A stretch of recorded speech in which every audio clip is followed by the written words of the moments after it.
esta segunda intervención trataré sobre el significado y repercusión que tuvieron los primitivos caminos de Europa en la red vial actual, comenzando por exponer cuál fue el objeto primordial de las calzadas romanas.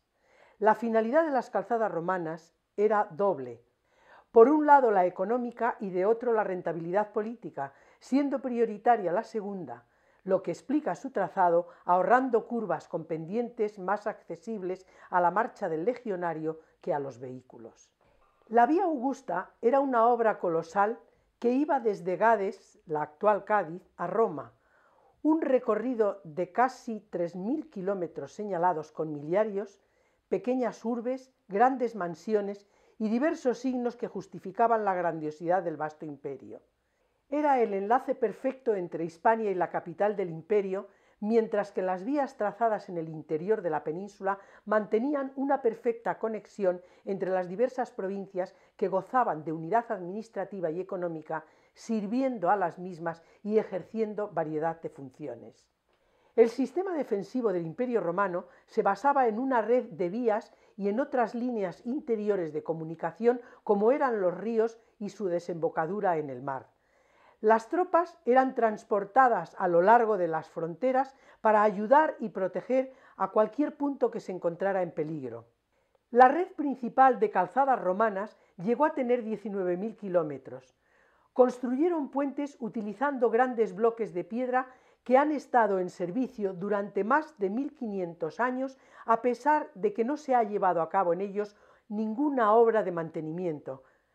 Al igual que los persas, los romanos construyeron también puentes efímeros para facilitar sus expediciones militares y utilizaron los caminos construidos por egipcios y persas tras mejorar el firme para que soportaran mayor carga en sus vehículos.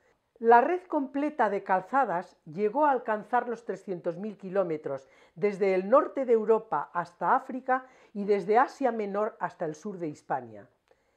Las calzadas romanas siguieron usándose durante la Edad Media sin apenas mantenimiento.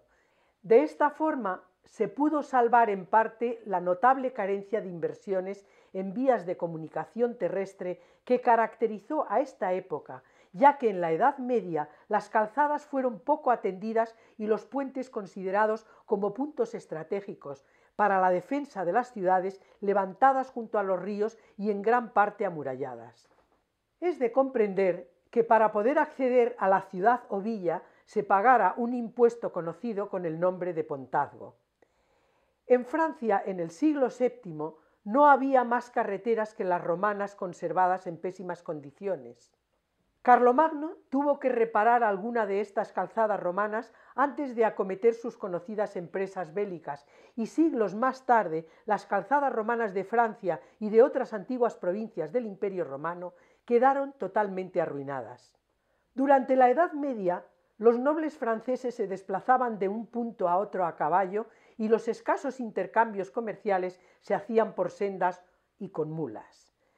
Languedoc-Rosellón es desde hace mucho tiempo la región de paso en el arco mediterráneo entre Grecia, Italia y España, y es esencial para salvaguardar los testimonios del pasado.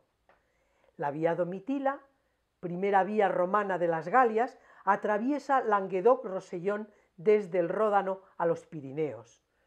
Los caminos de Santiago de Compostela, que tomaban los peregrinos en la Edad Media, en particular el que va desde Arles a Santiago de Compostela. La ruta de la sal, que los hombres utilizaban en la Edad Media para llevar la sal desde el Mediterráneo a las tierras altas de Rouguec en los Alpes.